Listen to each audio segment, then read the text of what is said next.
Good morning, student. Today we start in the continuous series of chapter Chemical Kinetics. This is the lecture number 2. In previous lecture, we discussed about the rate of chemical reactions. So I am hoping that all of you understand rate of chemical reactions. Rate of chemical reactions is the change in the concentration of reactants or product per unit time is known as rate of chemical reactions.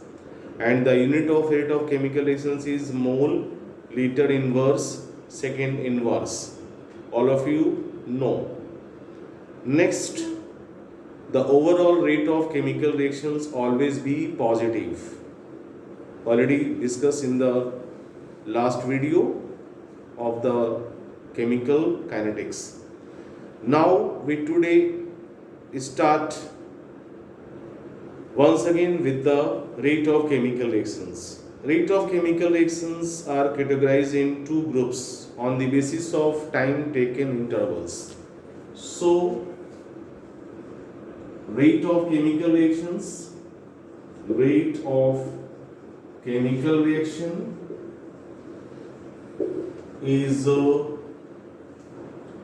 categorized into group or part on the basis of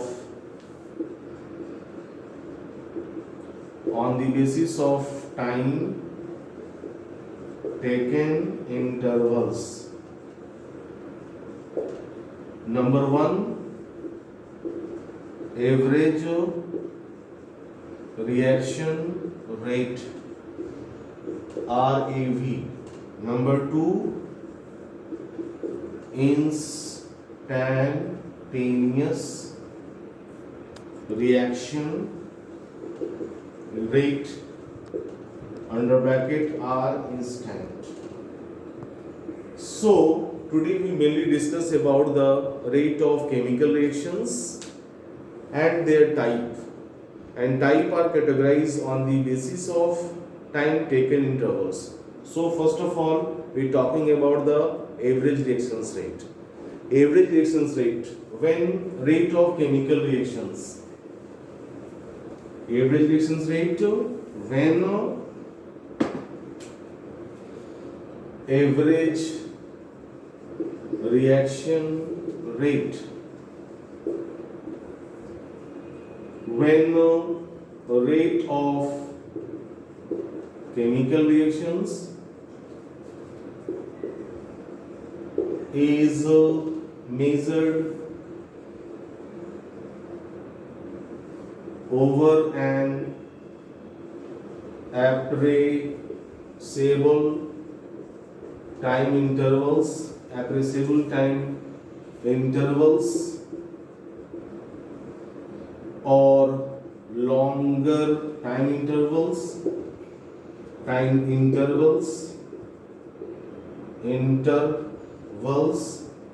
suppose t is equal to 10 minute or 20 minute or 50 minute,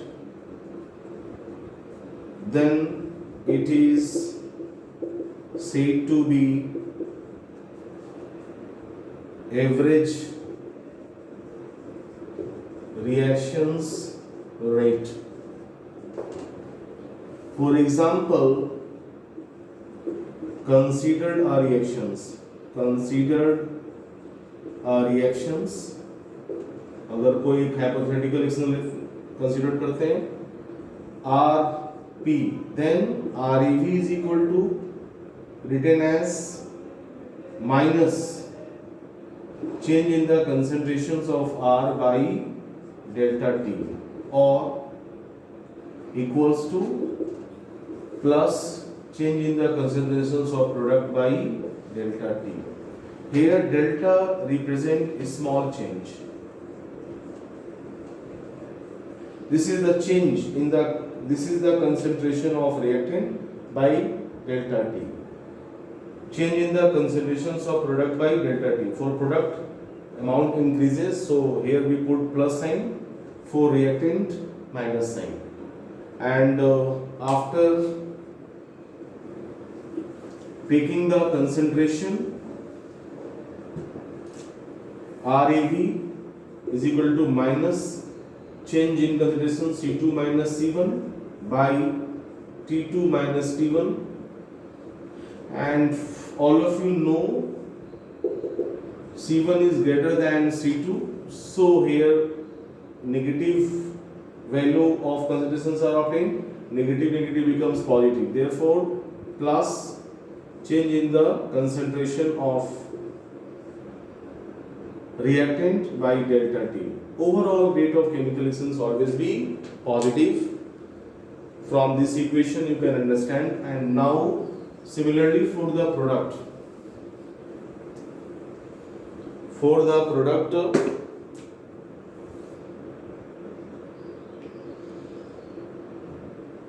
RAV is equal to plus C2 minus C1, change in the concentrations, by T2 minus T1, change in the time intervals, and in this case C2 is greater than C1, so overall the change in the concentration will be positive for the reactant, for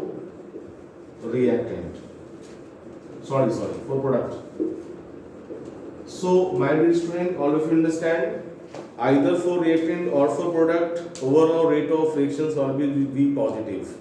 How they positive, you can understand with this. Now we considered another example. How would you write down a average rate equation? For example, decompositions of N2O5. N2O5 decomposes as this: NO2 plus O2. Balance 2, 2. 4. 4 2 is 8 and 2 10. So in this case, RAV expression will be minus 1 by 2 delta concentrations of N2O5 by delta T equals to plus for the NO2 1 by 4 delta NO2 by delta T equals to plus change in the concentration of O2 by delta T. Here all of you seen that the stoichiometric coefficient of reactant and product should be written in this form, that which are the in the divided form, because the rate, this is carried out because during a reactions rate of disappearance is equal to rate of appearance. So balance the moles of reactant and product, we can express average reactions rate in this way.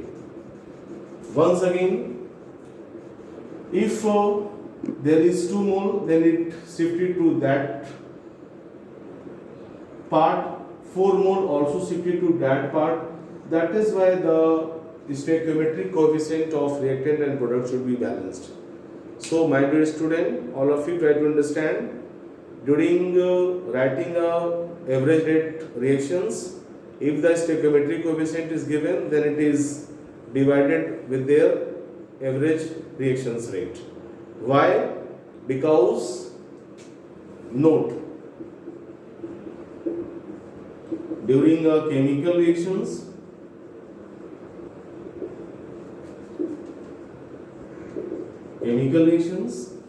rate of disappearance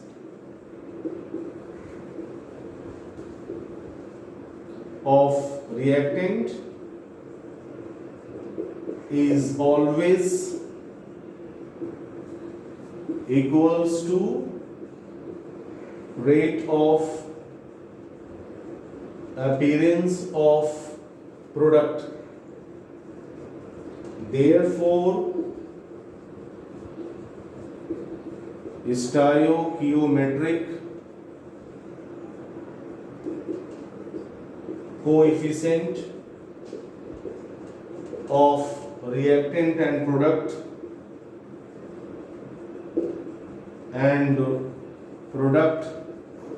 should be balanced.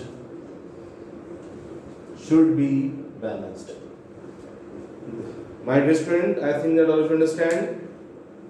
stoichiometric coefficient of reactant and product should be balanced in the average reaction rate as follow. Why it is required? Because during a chemical reactions, rate of disappearance is equal to rate of appearance.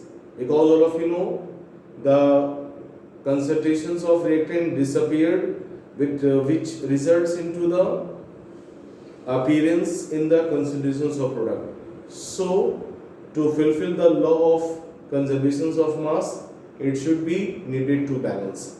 So while writing a rate, average reaction rate, stoichiometric coefficient should be balanced by using this way. Hoping that all of you understand. So during a chemical reaction, concentrations of reactant decreases and concentration of product increases with respect to the decrease in the concentrations of reactant. At the time of equilibrium, the concentration of both reactant and product will be same. So I think that all of you understand. Now we explain another example.